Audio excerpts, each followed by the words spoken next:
Hello guys, welcome to my channel the Bhabaghure. শোভাবাজারে লুকিয়ে আছে এতগুলো মন্দির। 12 মিনিটে দেখিয়ে দিচ্ছি সমস্ত মন্দিরের গল্প। চলো তাহলে আজকে ভূতনাথ টু নর্মদেশ্বর আমার সাথে শেষ অবধি অবশ্যই ভিডিওটাকে দেখবে, স্কিপ না করে। প্রথমেই চলে গেলাম ভূতনাথ মন্দিরে বাবার মাথায় জল ঢালতে। মেলা, চারদিকে মেলা বসেছিল। মন্দিরটা খুব সুন্দর করে সাজিয়েছিল, যদিও ওটা সকালের ভিউজ, রাত্রেবেলায় তো লাইটিং আছেই। সেটা আমরা সকালের দিকে গেলাম পুজো দিতে, তারপরেই ডালা নিয়ে নিলাম, ডালা কিনে নিলাম। ডালা কিনে নেওয়ার পর এরপরে আমরা মন্দিরের দিকে প্রবেশ করব। এখন এখানে ডালা নিয়ে দরাদরি হচ্ছে, কোনটাতে নীলকণ্ঠ ফুল আছে আর কোনটাতে পদ্ম ফুল আছে, এই নিয়ে এখানে এখন সমস্যা শুরু হলো। যাই হোক, কিছু করার নেই। তো যাই হোক, দোকানদার দাদাটা ভালো ছিলেন। তো এক জায়গাতেই নীলকণ্ঠ ফুল আমার ডালার মধ্যে তিনি দিয়ে দিয়েছিলেন। এরপর গঙ্গা জল দিয়ে একটু হাত ধুয়ে নিলাম। দাদা ভাং পাতা, একটু আমার যেটাতে ভাং পাতা, সিদ্ধি পাতা, যেটা আমরা মহাদেবকে দিই, তো যেই কলসি দিয়ে বাবার মাথায় জল দেবো তার মধ্যে দিয়ে দিলেন। মন্দিরে শুদ্ধভাবে প্রবেশ করার জন্য হাতটা ধুয়ে নিলাম আমরা। তারপর সব ডালা, মিষ্টি, কলসি সব নিয়ে গেলাম মন্দিরের দিকে, মানে বাবার মাথায় জল ঢালার জন্য প্রস্থান করলাম। আমি দুটো কলসি নিয়েছিলাম, কারণ একটা বাবার মাথায় ঢেলেছিলাম আর বাকি ওখানে গণেশ আর অন্য যে ঠাকুর রয়েছে তাদের মাথায় দেওয়ার জন্য নিয়েছিলাম। এরপর সুন্দর করে বাবার আশীর্বাদ মাথায় নিয়ে নিলাম।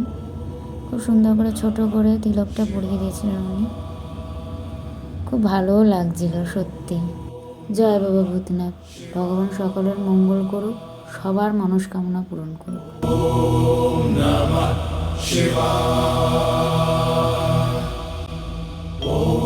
যাই হোক, এরপর আমরা প্রবেশ করলাম মন্দিরের ভিতরে।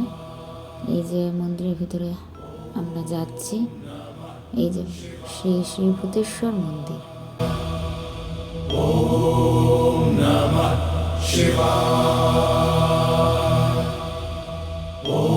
মন্দিরটা খুব সুন্দর সেদিনকে ফুল দিয়ে সাজিয়েছিল।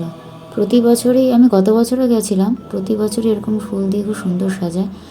ডান হাতটায় ছিল আমার যজ্ঞকুণ্ড, যেখানে যজ্ঞ হয়। এই আমরা ঢুকলাম। যেদিন গেছিলাম সেদিন ভিড়টা অনেকটাই কম ছিল। অ্যাকচুয়ালি আমরা অনেকটা লেটেই গেছিলাম, 3টে কি 3:30 এরকম, তো অনেকটা লেটেই গেছিলাম, তো ভিড়টা একটু অন্য দিনের তুলনায় কম পেয়েছি। এই যে সেই বাবা ভূতনাথ, সবাই দর্শন করতে পারছেন আশা করি। জয় বাবা। ফাইনালি বাবার মাথায় জল দিলাম। সত্যি সেদিনকে খুবই সুন্দর দর্শন হয়েছে। প্রতি বছর এত ভিড় হয়, মানে আমি যেই টাইমে যাই সেই টাইমে এত ভিড় হয়, সেই ভিড়টা না এক্সেসিভ ভিড়, মানে শান্তিতে বাবার মাথায় জল ঢালা কি বাবাকে ছোঁয়া পর্যন্ত যায় না। তো যাই হোক, এই বছর আর সেই সমস্যাটা হয়নি। এই যে বাবাকে দেখতেই পারছেন আপনারা, কি সুন্দর, সত্যি একটা আলাদাই অনুভূতি।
আপনাদের বলে রাখতে চাই, অনেকেই হয়তো জানেন আপনারা, এই যে মুদ্রাটা, এটা শিবলিঙ্গকে বানিয়ে গৌরীপট্ট আর এই যে মাঝখানে এই মুদ্রা বানিয়ে বাবাকে ওম নমঃ শিবায় ওম নমঃ শিবায় জাপ করলে বাবার সামনে বাবা খুবই প্রসন্ন হন আর মনোবাঞ্ছিত ফলও প্রদান করেন।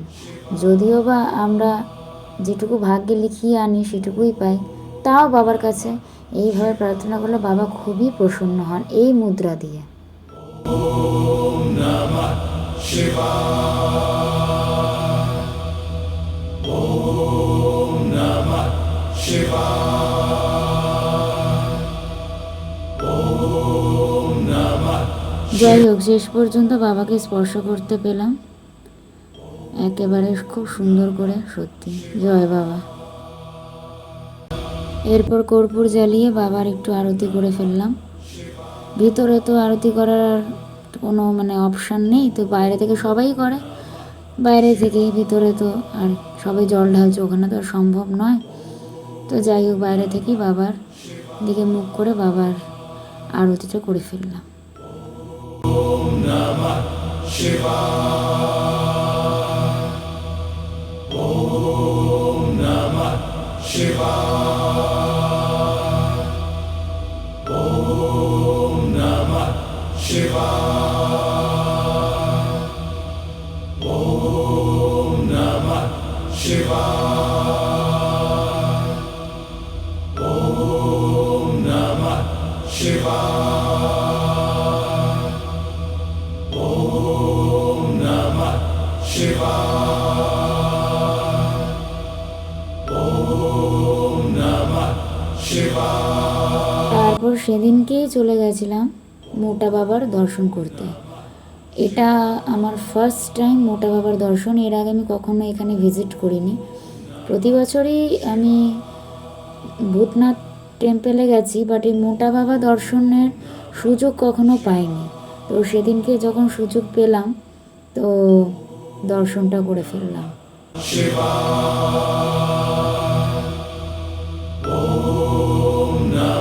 সেদিনকে যেদিন গেছিলাম সেদিনকে ডালাটা কিনলাম, কিন্তু ভিতরে কাউকে ঢুকতে দিচ্ছিল না।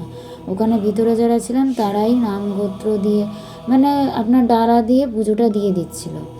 তো আমি বাইরেই দাঁড়িয়ে রইলাম। এই যে মোটা বাবা, ভোলে বাবা, ইনার পুজোটা ওনারাই দিয়ে দিলেন। আমার ডালাতে আমি যা যা জিনিস দিয়েছিলাম, ফুল বেলপাতা সব ওনারা দিয়ে দিলেন। গণেশ ঠাকুর, এই যে জয় ভোলে বাবা, জয় মোটা বাবা। ওম নমঃ শিবায়, ওম নমঃ শিবায়, ওম নমঃ শিবায়, ওম নমঃ শিবায়, ওম নমঃ শিবায়, ওম নমঃ শিবায়। তারপর বাইরে বাবার যে শিবলিঙ্গ বসানো, নন্দী বাবা বসানো, সেখানটাতে ফুল দিয়ে বাবার আমি পুজো করে ফেললাম। ওম নমঃ শিবায়, ওম নমঃ শিবায়, ওম নমঃ শিবায়, ওম নমঃ শিবায়, ওম নমঃ শিবায়। কথিত আছে নন্দীর কানে আপনি যদি নিজের মনস্কামনা বলেন, নন্দী বাবা ডাইরেক্ট ভোলে বাবার কাছ অবধি সেই আপনি যে মনস্কামনা, আপনার যে মেসেজটা আপনি ওনাকে দিচ্ছেন, সেই পুরো মেসেজটা একদম ডিরেক্ট ভোলে বাবার কাছে নিয়ে যায়। তো আমিও নিজের মনস্কামনা কিছু বললাম নন্দী মহারাজের কানে। ওম নমঃ শিবায়। ভূতনাথ মন্দিরের পাশেই বৈষ্ণোদেবী টেম্পল ছিল, সেখানে ভজন কীর্তন হচ্ছিল, সেখানেও ভিজিট করে নিলাম।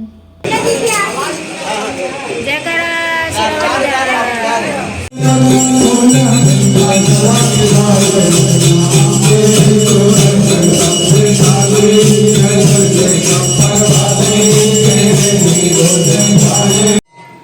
একটু ভোলে বাবার আরতিও করে নিলাম, খুবই সুন্দর। মানে এই জিনিসটা আমার জীবনে প্রথমবার ছিল, এই মন্দিরটারও দর্শন। মোটা বাবার মন্দিরের সাথে এই মন্দিরটার দর্শন আমার ফার্স্ট টাইম ছিল। মানে যতবার গেছি ওটা বন্ধই পেয়েছি, মানে এমন টাইমে গেছি না, সেই সময় বৈষ্ণব মাতার ওই মন্দিরটা বন্ধ থাকতো, কিন্তু সেদিন আমার সৌভাগ্য যে আমি মন্দিরটা খোলা পেয়েছি।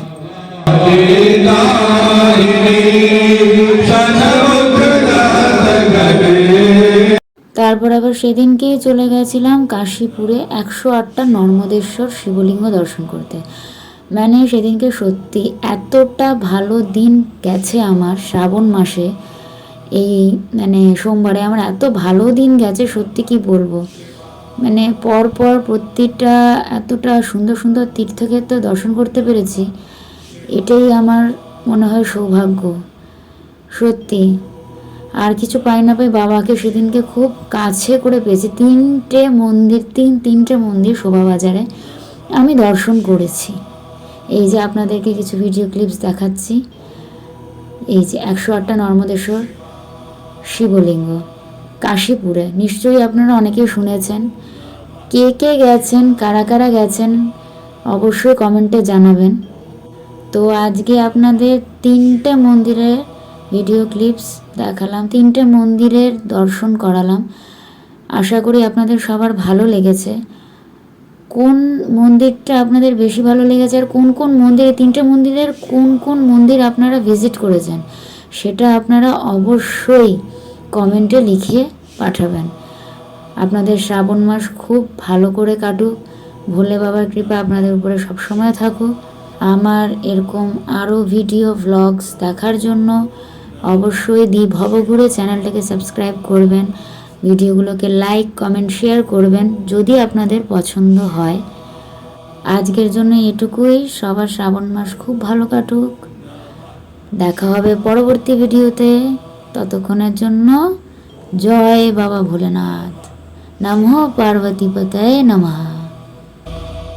Om Namah Shivaya.